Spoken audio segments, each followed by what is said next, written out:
AITA for grounding my daughter and canceling her senior trip after I found out she was cheating on her boyfriend. I have two daughters, Lizzie, 17F, and Mackenzie, 14F. Their dad and I divorced a few years ago after I discovered he was having an affair. I have the kids most of the time, and their dad has them every weekend and during the summers. Lizzie has been dating Jacob, 18M, for over a year now. Jacob is constantly at our house. He's a sweet, good young man, and I believe he'll be valedictorian of their class. However, a few weeks ago, I overheard Lizzie on the phone with a guy, clearly flirting.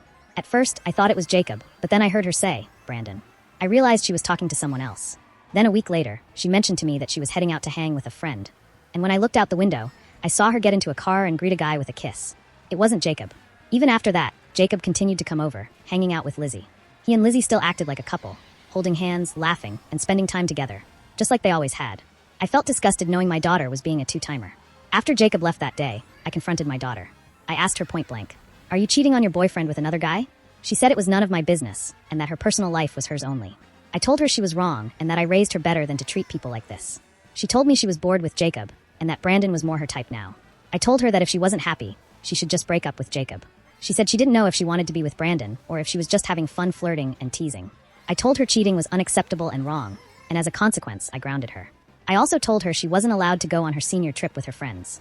She obviously did not take that too well, and has been at her dad's place for the last couple of days. My ex-husband called me, saying I was being unreasonable not letting her go on the trip, and that her and Jacob was just a high school thing. He then told me I needed to put my bitterness aside, and stop punishing his daughter. I told him I was teaching our daughter right from wrong, and that actions have consequences.